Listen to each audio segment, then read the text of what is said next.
But don't you think now in the era of OnlyFans and being direct to your consumer, don't you think more you're getting people in porn that are more savvy, that are more entrepreneurial than back in the day?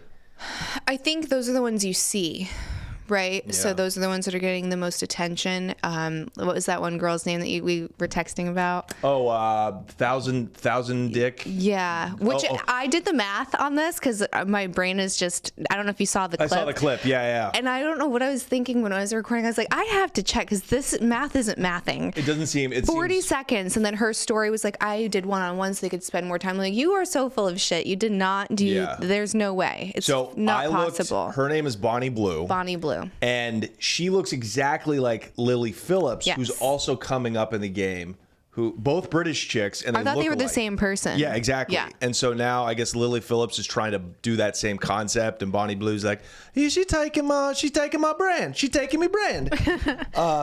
But yeah, no, that's to me is like, that's just going the next. You're to me, that's, what is that? The one-upping? Is that psychopathy? No, fucking 1,000 dudes.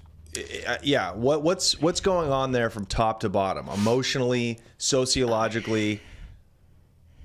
I only have the outside looking in. I have a 4-year degree in psychology, so that's like nil. And then just exposure anecdotally from being in the industry. What I saw with the girls that were like the most extreme is a high level of dissociation, right? So like out of body, compartmentalizing, lots of trauma. Gotta be. Narcissism, absolutely. Yep. And I think it's probably all of those things, like maybe like some kind of personality disorder to some extent. Yeah. But again, this is just like armchair quarterbacking essentially. I have never met a woman in the industry that did the extreme acts that was okay. And I just haven't. And I would always get criticized and be like, I say that I'm a hypocrite or that I'm like slut shaming or how dare I. And I think because of my position and being so close to it and in the same industry, I have a valid opinion. Like it should be taken with some kind of weight, right? Because I have experience. And not all of the stuff is safe. And I just did a trigonometry episode. I'm getting dragged right now, which I knew was going to happen. I do these things and I don't know why, because there must be like some level of masochism that I have. But there can be sexuality with authenticity, even if it's excessive or what some people would say is excessive. And for everyone, you have to identify your reason why you're doing it. Right. And not everyone's why is the same. So, I mean, if you have these girls that are doing really unsafe acts, I have the right to call that out because you are jeopardizing the health of other people when you re-enter an industry and you're shooting with other people. Right? Like if you're sleeping with civilians and they're not tested. I know, I hate that it's called civilians. It is. I didn't make it up, so don't come at me for that term, but you're sleeping with all of these people that are untested. You come back into the industry and then you get other people sick. That's not okay. Oh, so a lot of those dudes were not in the industry. No, for the 1,000. No, she's like getting like freshly 18-year-old boys. And I always say if you wouldn't be okay with a man doing something, you shouldn't be okay with a woman doing it. So like we would say a man is a predator, right? And he's like all of these things if he's going after a freshly 18-year-old girl. Like this man would be dragged for it.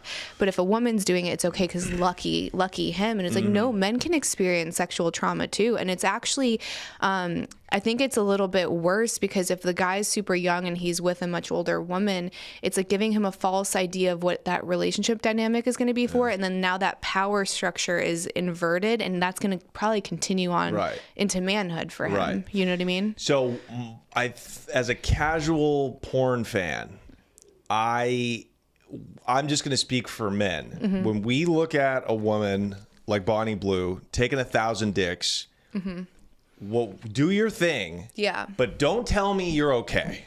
Yeah. Like don't go on a podcast and say, "Oh yeah, my parents are just fine with it." If you notice that, every stripper you talk to, every porn star, ex-porn star, whatever you talk to is like, "Oh yeah, my parents love what I do. They love that I." No, shut up. Shut up. Yeah. Just tell me you're a wreck on the inside and we'll keep it pushing. Like, I don't know why that is. Like men get very angry at porn stars or women in the sex industry because for a myriad reasons, but sexual frustration I don't think is the top of it.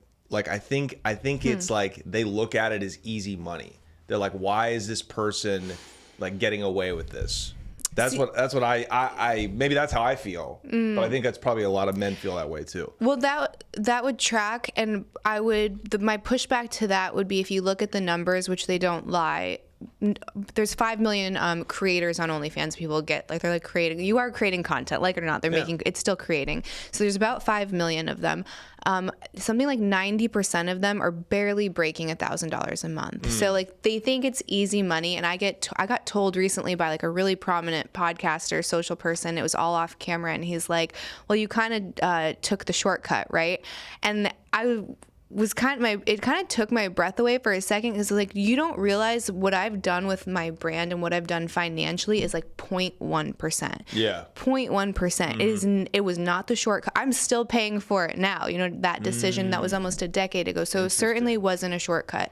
Most women, when they get in, and probably the same for men, they leave worse off financially than before they got in. Is that just because, mismanagement, you know, not getting money fast and not having, not knowing financial literacy. Financial literacy, there we go. Yeah. And then maybe drug addiction. Right. And then there wasn't a ton of drugs, at least not that I saw. I've never really done anything. I got into psychedelics after I got out, but I've never done anything really recreationally. So even the psychedelics were always facilitated by like a shaman or a facilitator of some sort. I didn't see a ton of it, but what I did see is girls would get a paycheck. They didn't understand how taxes worked, so they thought, this is all of mine.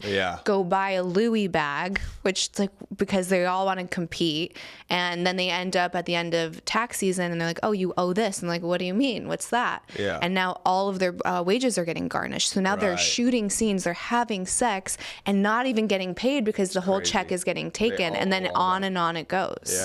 Well, no, it sounds exactly like a rapper or a drug dealer or something like that.